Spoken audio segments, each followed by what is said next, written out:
말도 안 되는 일이 벌어졌습니다. 한 명의 평범한 간병인이 거대 병원의 권력자들을 무너뜨렸습니다. 이것은 침묵 속에서 정의를 이룬 이정숙의 이야기입니다. 잠시 구독과 좋아요를 눌러주시면 영상 제작에 큰 힘이 됩니다. 서울 강남 고급스러운 외관의 애묘양병원. 하지만 그 안은 생각보다 각박했습니다. 30년 된 린넨 수건처럼 닳고 또 다른 손으로 치매 환자의 등을 쓸어내리는 여자가 있었죠. 58살 이정숙은 오늘도 묵묵히 일하고 있었습니다. 환자 최 씨 할머니의 침대 시트를 갈아주고 약 복용을 확인하며 링거 주입량을 체크합니다. 모든 일에 정확했지만 누구도 그녀에게 칭찬을 건네지 않았습니다. 김 간호사, 이 환자 체온 좀 확인해 보세요. 간병인, 당신은 복도 바닥 좀 닦아요. 환자 넘어질 뻔했다면서요?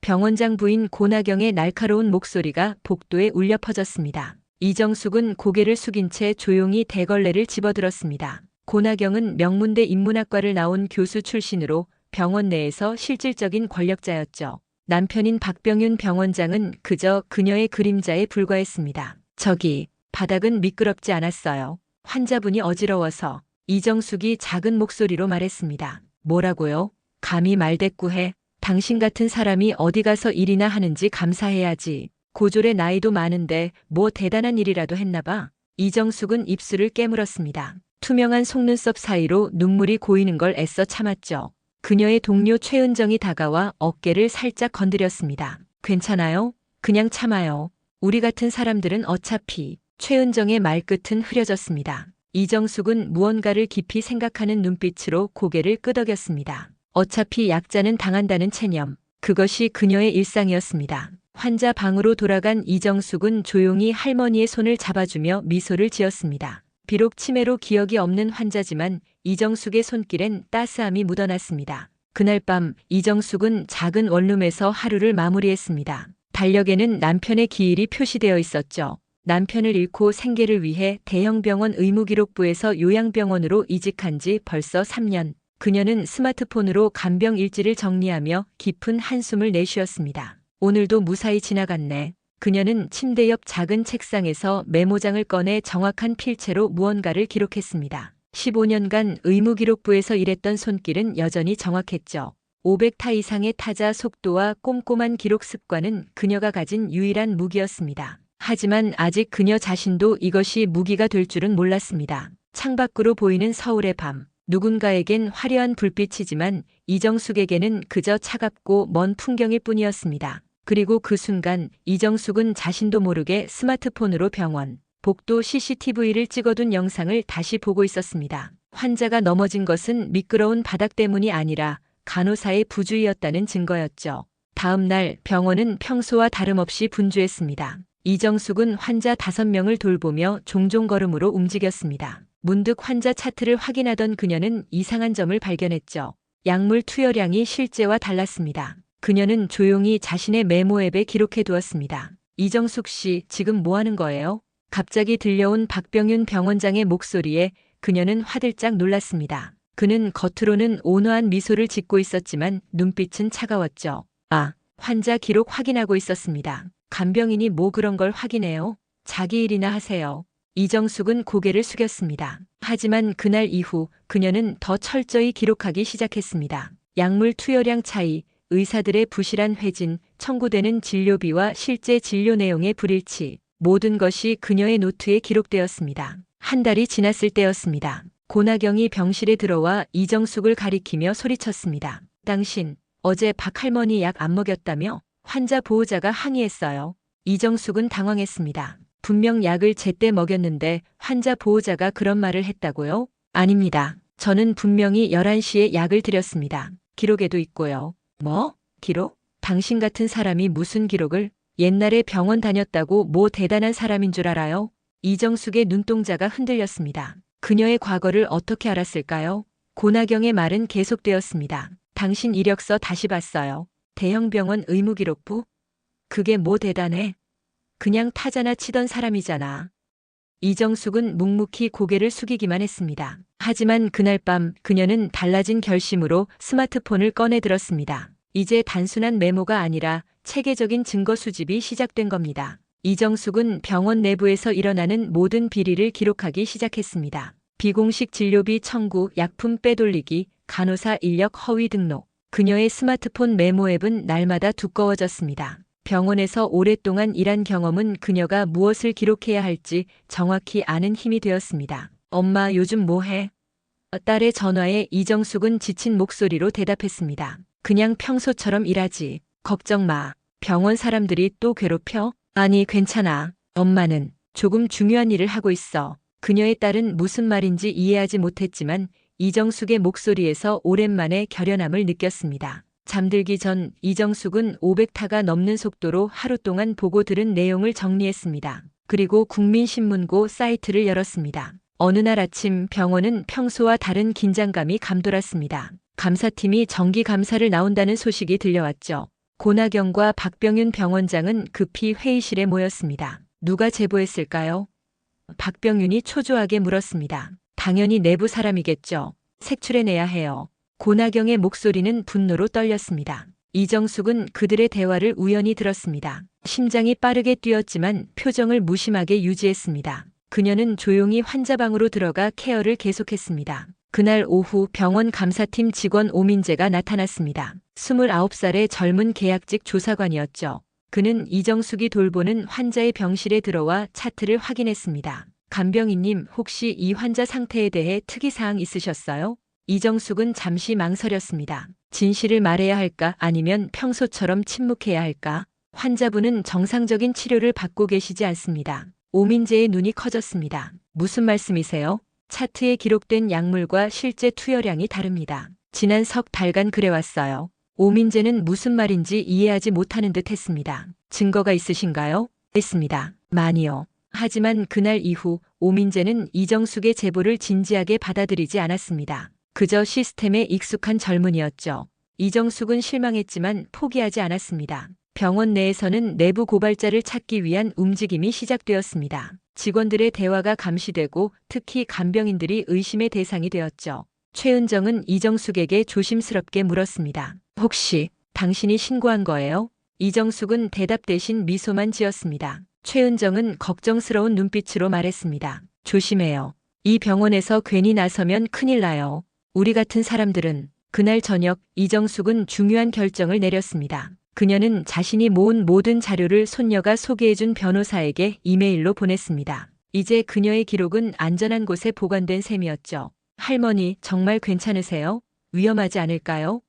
손녀의 걱정스러운 목소리가 전화기 너머로 들려왔습니다. 괜찮아. 나는 그저 내가 해야 할 일을 할 뿐이야. 환자들을 위해서. 한편 병원에서는 고나경의 지시로 감시 카메라가 추가 설치되었습니다. 이정숙은 이제 자신의 모든 행동이 감시받고 있다는 사실을 알았죠. 하지만 그녀는 이미 충분한 증거를 확보한 상태였습니다. 오히려 그녀는 평소보다 더 열심히, 더 묵묵히 일했습니다. 누구도 그녀를 의심하지 않도록. 그러나 병원 분위기는 나날이 삭막해졌습니다. 고나경의 갑질은 더욱 심해졌고 박병윤 병원장은 더 많은 부정 청구를 지시했습니다. 내부 고발자에 대한 위협적인 발언도 공공연했죠. 감사팀의 정기 감사가 끝나고 한 달이 지났습니다. 아무런 변화가 없었죠. 이정숙은 자신의 제보가 묻혔다고 생각했습니다. 오민재는 그녀의 증언을 보고서에 포함시키지 않은 것일까요? 그날 오후 이정숙은 환자 보호자와 대화하던 중 특이한 일을 경험했습니다. 환자 보호자인 서정우가 그녀에게 조용히 말을 걸었죠. 간병인님, 혹시 이 병원에 문제가 있다고 생각하세요? 이정숙은 놀랐습니다. 서정우는 45살의 유튜버로 요양병원 관련 콘텐츠를 제작하고 있었습니다. 어머니가 이 병원에 입원해 있었죠. 무슨 말씀이신지. 제가 여러 요양병원을 취재하는데 이곳이 특히 이상해요. 어머니 약값이 지나치게 비싸고 치료 내용도 불분명하고. 이정숙은 말을 아꼈습니다. 하지만 서정우는 그녀의 눈빛에서 무언가를 읽은 듯 했습니다. 혹시 도움이 필요하시면 연락주세요. 서정우는 명함을 건네고 떠났습니다. 그 밤 이정숙은 오랜 고민 끝에 서정우에게 연락했습니다. 그녀는 자신이 가진 증거 중 일부를 그에게 보여주었습니다. 서정우는 충격을 받았습니다. 이걸 어떻게 이렇게 체계적으로 기록하셨어요? 대단하십니다. 습관이에요. 의무기록부에서 15년 일했으니까요. 서정우의 도움으로 이정숙은 병원 내 감시망을 피해 더 많은 증거를 수집할 수 있었습니다. 서정우는 어머니 면회를 오는 척하며 병원 내부 상황을 촬영했고 다른 환자 가족들과도 접촉했습니다. 그러던 어느 날 고나경이 이정숙을 사무실로 불렀습니다. 이정숙의 가슴이 쿵쾅거렸습니다. 당신 요즘 뭐 하는 거예요? 환자 가족들과 자주 이야기하던데. 그냥 환자 상태 설명드리는 겁니다. 진짜요? 서정우라는 사람과도 자주 만나던데. 그 사람이 유튜버라는 거 알아요? 이정숙은 침착하게 대답했습니다. 환자 어머니의 아들이라 그렇습니다. 고나경은 의심스러운 눈빛으로 그녀를 바라봤습니다. 좋아요. 하던 일이나 계속하세요. 하지만 명심하세요. 이 병원에서 누가 실질적인 주인인지. 이정숙이 사무실을 나오자 최은정이 걱정스럽게 다가왔습니다. 괜찮아요? 무슨 일 있었어요? 아니에요. 그냥 주의를 준 것 같아요. 조심해요. 병원장 부인이 당신을 계속 주시하고 있어요. 그리고 정신과 의사와도 이야기하는 것 같던데. 이정숙은 놀랐지만 감정을 드러내지 않았습니다. 고나경이 그녀를 정신적 이상이 있는 사람으로 몰아가려는 것일까요? 그녀는 더욱 신중하게 행동하기로 했습니다. 그날 밤 이정숙은 서정우에게 상황을 설명했습니다. 서정우는 고민하더니 말했습니다. 이제 행동해야 할 때인 것 같아요. 제가 다른 언론사 친구들에게 이야기해 볼게요. 병원의 감시가 심해지자 이정숙은 점점 더 고립되었습니다. 다른 간병인들은 그녀와 거리를 두기 시작했고 간호사들은 그녀의 행동을 주시했습니다. 최은정마저도 조심스러워졌죠. 정숙 씨, 나도 당신 편이지만 괜히 나섰다 큰일 나면 어쩌려고 그래요? 우리 같은 사람들은 이런 세상에서 살아남기 위해 눈 감아야 할 때도 있는 거야. 이정숙은 쓸쓸하게 웃었습니다. 그래요. 나도 그렇게 살아왔어요. 하지만 이제 나이가 들어서 그런지 더는 못 참겠더라고요. 이틀 후 이정숙이 환자 약을 확인하던 중 박병윤 병원장과 정신과 의사가 그녀에게 다가왔습니다. 이정숙 씨, 최근에 좀 지쳐 보이시네요. 우울증 증상이 있는 것 같은데 검사 좀 받아보는 게 어떨까요? 이정숙의 등에 식은땀이 흘렀습니다. 그들이 그녀를 환자로 만들어 입원시키려는 계획이었습니다. 그녀는 침착하게 대답했습니다. 괜찮습니다. 제가 환자들을 돌볼 수 있어요. 아니에요. 건강이 최우선이죠. 간단한 검사만. 정신과 의사가 말했습니다. 그때 복도에서 소란이 일어났습니다. 서정우와 몇몇 사람들이 카메라를 들고 들어오고 있었습니다. 촬영 허가받았습니다. 요양병원 다큐멘터리 제작 중입니다. 고나경이 분노한 얼굴로 달려왔습니다. 뭐 하는 짓이에요?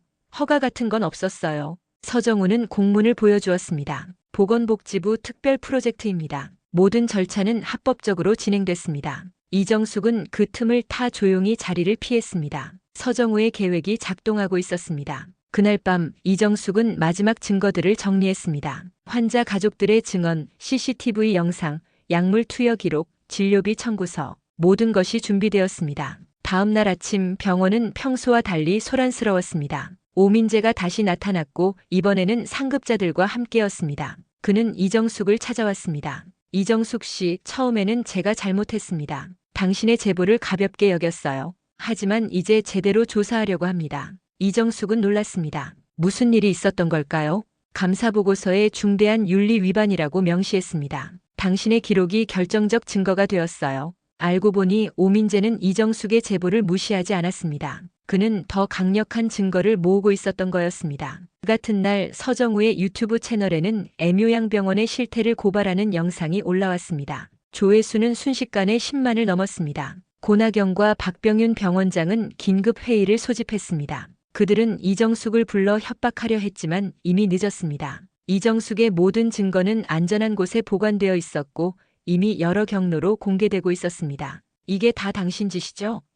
고나경이 분노에 차서 물었습니다. 이정숙은 담담하게 대답했습니다. 저는 그저 환자만 생각했습니다. 다음 날 모든 뉴스는 M요양병원 비리를 다루고 있었습니다. 요양병원 간병인의 용기 있는 내부 고발, 요양병원 허위 청구 실태 폭로, 간병인이 기록한 3년의 증언. 언론은 연일 이 사건을 집중 보도했습니다. 이정숙은 조용히 병원을 나왔습니다. 그녀는 더 이상 이곳에서 일하지 않기로 했습니다. 하지만 그녀의 기록은 계속해서 영향력을 발휘했습니다. 검찰은 고나경과 박병윤 병원장에 대한 수사에 착수했고 병원 운영권은 임시관리인에게 넘겨졌습니다. 국민청원 사이트에는 간병인 보호법 제정을 요구하는 청원이 올라왔고 3일 만에 20만 명이 넘는 사람들이 서명했습니다. 사람들은 이정숙의 용기에 감동받았습니다. 한 주가 지난 후 이정숙은 주요 방송사의 인터뷰 요청을 받았습니다. 그녀는 망설였지만 서정우의 권유로 출연을 결정했습니다. 이정숙 씨, 어떻게 이런 용기를 내실 수 있었나요? 앵커가 물었습니다. 이정숙은 잠시 침묵했다가 조용히 대답했습니다. 저는 특별한 사람이 아닙니다. 그저 제가 본 것을 한 줄도 허투루 적지 않았을 뿐입니다. 왜 그렇게 꼼꼼히 기록하셨나요? 환자들 때문이었습니다. 그분들은 자신을 보호할 수 없으니까요. 제가 보고 들은 것을 기록하는 것, 그것이 제가 할 수 있는 최소한의 일이었죠. 이 인터뷰는 많은 사람들의 마음을 움직였습니다. SNS에는 해시태그 이정숙처럼 기록하자 해시태그가 트렌드가 되었고, 다른 요양병원의 간병인들도 용기를 내어 자신들의 경험을 공유하기 시작했습니다. 한편 고나경은 구속 수사를 받게 되었습니다. 그녀는 검찰청으로 들어가며 포토라인에 서야 했습니다. 한때 거만하게 사람들을 대하던 그녀의 모습은 온데간데 없었습니다. 박병윤 병원장은 면허 정지 처분을 받았고 병원은 국가관리 하에 들어갔습니다. 최은정은 이정숙을 찾아와 사과했습니다. 정말 미안해요. 내가 겁쟁이였어요. 이정숙은 미소로 답했습니다. 괜찮아요. 우리 모두 두려움 속에 살았으니까요. 오민재는 감사보고서를 마무리하며 이정숙에게 전화했습니다. 간병인은 단순한 노동자가 아니라 기록자입니다. 당신이 그것을 증명했어요. 9. 이정숙의 기록은 이제 공식 조사 자료가 되었습니다. 검찰은 그녀의 꼼꼼한 문서를 바탕으로 병원 비리를 하나씩 파헤쳐 나갔습니다. 그녀가 500타의 속도로 기록한 메모들은 이제 법정에서 결정적 증거로 인정받게 된 것이죠. 국회에서는 간병인 보호법 발의가 진행되었습니다. 이 법안은 간병인의 근로 환경 개선과 환자 학대 신고 시 보호 조치를 담고 있었죠. 법안 발의자들은 이정숙의 사례를 직접 인용하며 간병인들의 중요성을 강조했습니다. 간병인은 환자의 목소리입니다. 그들의 기록은 보호받아야 합니다. 한 달 후 이정숙은 서정우의 유튜브 채널에 출연했습니다. 서정우는 간병개혁이라는 다큐멘터리 시리즈를 제작 중이었습니다. 이정숙님, 앞으로의 계획이 있으신가요? 서정우가 물었습니다. 이정숙은 잠시 생각하더니 대답했습니다. 저는 이제 다른 간병인들을 도우려고 해요. 우리가 기록하는 법, 우리의 권리를 지키는 법을 알려주고 싶습니다. 서정우의 다큐멘터리는 100만 조회수를 돌파했고 사회적 반향을 일으켰습니다. 많은 사람들이 요양 시스템의 문제점과 고령화 사회의 돌봄 위기에 관심을 갖게 되었죠. 이것은 단순한 한 병원의 비리를 넘어 사회 구조적 문제로 인식되기 시작했습니다. 보건복지부는 전국 요양병원에 대한 전수조사를 실시했고 여러 병원에서 유사한 비리가 발견되었습니다. 간병인들의 처우 개선과 환자 권리 보호를 위한 정책이 본격적으로 논의되기 시작했죠. 이정숙에게는 다양한 제안이 들어왔습니다. 책 출판 제의 강연 요청, 심지어 다른 병원의 자문 역할까지. 하지만 그녀는 대부분의 제안을 고사했습니다. 그녀는 여전히 자신을 특별한 사람이라고 생각하지 않았거든요. 저는 그저 제가 할 수 있는 일을 했을 뿐입니다. 올바른 일을요. 그녀의 이런 겸손한 태도가 오히려 사람들의 마음을 더 움직였습니다. 언론은 그녀를 침묵의 기록자, 정의의 간병인이라고 불렀고 많은 중장년층 여성들이 그녀에게서 용기와 희망을 얻었습니다. 그렇게 M요양병원 사건은 마무리되어 갔습니다. 고나경은 실형을 선고받았고 박병윤 병원장은 면허가 취소되었습니다. 그들이 부당하게 얻은 이익은 환수되어 환자 보상에 사용되었죠. 그러나 이정숙의 여정은 여기서 끝나지 않았습니다. 그녀의 진짜 변화는 이제 시작되고 있었습니다. 사건 발생 6개월 후 이정숙은 간병인 교육기관의 자문으로 일하고 있었습니다. 그녀가 만든 간병일지 작성법 교육과정은 전국의 간병인 교육 프로그램에 도입되었습니다. 이제 그녀는 더 이상 환자를 직접 돌보지는 않았지만 더 많은 간병인들에게 영향을 미치고 있었습니다. 이 선생님, 오늘도 강의 잘 들었습니다. 젊은 간병인 지망생이 인사했습니다. 이정숙은 여전히 선생님이라는 호칭이 어색했습니다. 하지만 그녀는 미소로 답했습니다. 열심히 하세요. 여러분이 환자의 마지막 보루입니다. 그녀의 강의실에는 항상 노트북이 놓여 있었습니다. 그녀는 여전히 모든 것을 꼼꼼히 기록했죠. 이제 그녀의 기록은 더 이상 비리를 폭로하기 위한 것이 아니라 더 나은 간병 시스템을 만들기 위한 것이었습니다. 어느 날 이정숙은 뜻밖의 방문객을 맞이했습니다. 최은정이었습니다. 정숙 씨, 아니, 이 선생님. 최은정은 어색하게 웃었습니다. 왜 왔어요? 이정숙이 물었습니다. 저도 교육을 받으러 왔어요. 제대로 된 간병인이 되고 싶어서요. 두 사람은 오랜만에 마주 앉았습니다. 최은정은 M요양병원을 떠난 후 다른 병원에서 일하고 있었지만 마음 한구석이 늘 불편했다고 했습니다. 정숙 씨가 용기를 냈을 때 저는 겁쟁이였어요. 하지만 이제는 달라지고 싶어요. 이정숙은 따뜻하게 그녀의 손을 잡아주었습니다. 괜찮아요. 우리는 모두 변할 수 있어요. 이정숙의 영향력은 점점 커져갔습니다. 그녀의 사례는 의료 윤리 교육에서도 다뤄졌고 이정숙 효과라는 말까지 생겼습니다. 내부 고발자 보호법이 강화되었고 간병인의 지위도 조금씩 개선되고 있었습니다. 그녀의 딸은 자랑스러워했습니다. 엄마, 이제 사람들이 길에서 알아보던데? 이정숙은 쑥스럽게 웃었습니다. 그저 운이 좋았을 뿐이야. 운이 아니라 용기였어요, 엄마. 어느 날 오민재가 그녀를 찾아왔습니다. 그는 이제 정규직 감사관이 되어 있었습니다. 이정숙님 덕분에 저도 많이 배웠습니다. 시스템이 잘못됐다고 생각하면서도 그냥 따르기만 했던 제 모습이 부끄러웠어요. 이정숙은 고개를 저었습니다. 당신도 결국 올바른 결정을 했잖아요. 그게 중요한 거예요. 오민재는 이정숙에게 한 가지 제안을 했습니다. 보건복지부에서 구성 중인 요양시설 감사위원회의 시민위원으로 참여해달라는 것이었습니다. 현장 경험이 있는 분이 필요합니다. 특히 이정숙님처럼 기록의 중요성을 아는 분이요.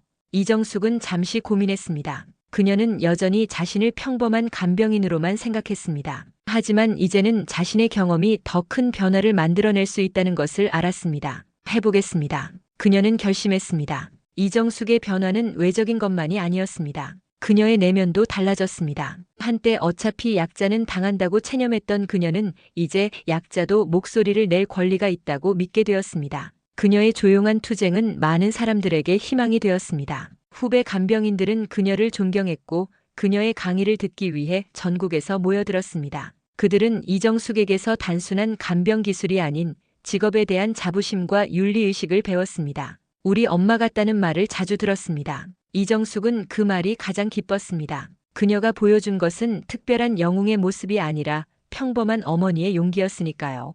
1년이 지난 어느 봄날 이정숙은 예전에 일하던 애묘양병원 앞을 지나갔습니다. 이제 그곳은 완전히 달라져 있었습니다. 국가에서 인수한 후 공공요양센터로 바뀌었고 환자 중심의 케어 시스템이 도입되었습니다. 이정숙은 병원 앞에 잠시 멈춰 서서 건물을 올려다보았습니다. 여기가 내 지옥이었죠. 하지만 이제는 아니에요. 그녀는 속삭였습니다. 병원 로비에서 그녀는 익숙한 얼굴을 만났습니다. 서정우였습니다. 이정숙 선생님, 마침 잘 오셨어요. 오늘 저희 새 다큐멘터리 시사회가 있거든요. 서정우가 반갑게 인사했습니다. 서정우는 간병개혁 한 명의 기록자가 바꾼 세상이라는 다큐멘터리를 완성했습니다. 이 작품은 이정숙의 사례를 시작으로 한국 요양 시스템의 변화와 간병 환경 개선의 여정을 담고 있었습니다. 시사회장은 많은 사람들로 가득 찼습니다. 환자 가족들, 간병인들, 의료진들, 그리고 정책 담당자들까지. 이정숙은 조용히 뒷자리에 앉았지만 서정우는 그녀를 무대로 초대했습니다. 이 모든 변화의 시작점이 된 분을 소개합니다. 이정숙 선생님입니다. 객석에서 뜨거운 박수가 터져 나왔습니다. 이정숙은 쑥스러웠지만 용기를 내어 마이크 앞에 섰습니다. 저는 특별한 사람이 아닙니다. 그저 간병인으로서 환자를 지키고 싶었을 뿐입니다. 우리 모두는 각자의 자리에서 정의로울 수 있습니다. 중요한 것은 침묵하지 않는 것, 그리고 진실을 기록하는 것입니다. 그녀의 말은 짧았지만 모두의 마음에 깊이 새겨졌습니다. 다큐멘터리는 큰 호응을 얻었고 후속 조치로 간병인의 날이 제정되었습니다. 이정숙의 간병일지와 기록들은 국립기록관의 대한민국 돌봄의 역사라는 이름으로 보관되었습니다. 그녀의 메모와 자료는 앞으로의 간병 시스템 연구와 교육의 귀중한 자료가 될 것이었습니다. 그해 가을, 이정숙은 작은 간병인 교육원을 열었습니다. 그곳에서 그녀는 자신의 경험을 바탕으로 올바른 간병 방법과 기록의 중요성을 가르쳤습니다. 특히 중장년 여성들이 많이 찾아왔습니다. 그들은 이정숙에게서 자신들의 모습을 보았고 새로운 가능성을 발견했습니다. 우리도 변화를 만들 수 있을까요? 64세 간병인 지망생이 물었습니다. 이정숙은 따뜻하게 미소 지었습니다. 물론이죠. 나이는 중요하지 않아요. 진심과 기록이 중요한 거예요. 그녀의 교육원에는 특별한 공간이 있었습니다. 기록자의 방이라고 불리는 이곳은 간병인들이 자신의 경험과 관찰을 기록할 수 있는 곳이었습니다. 이곳에서 매일 새로운 변화의 씨앗이 뿌려지고 있었습니다. 서정우는 이정숙의 이야기를 바탕으로 드라마 제작을 준비 중이었습니다. 그는 이정숙에게 자문을 구했습니다. 드라마에서 가장 중요하게 다뤄야 할 부분이 뭐라고 생각하세요? 이정숙은 잠시 생각하더니 대답했습니다. 평범함의 힘이요. 특별한 능력이나 배경이 없어도 진실을 지키려는 의지만 있다면 누구나 세상을 바꿀 수 있다는 것을 보여주세요.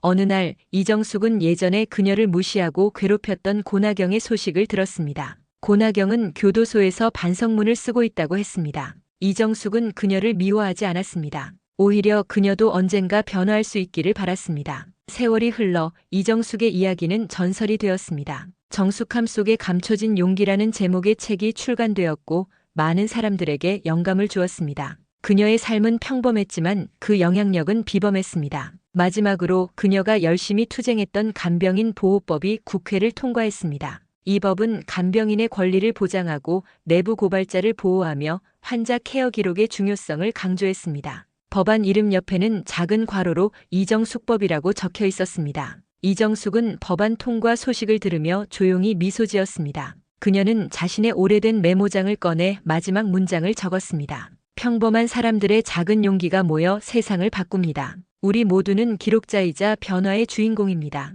그리고 그녀는 메모장을 덮었습니다. 이제 새로운 이야기가 시작될 차례였습니다. 다음 영상에서도 여러분과 함께 감동적인 순간을 나누겠습니다. 감사합니다.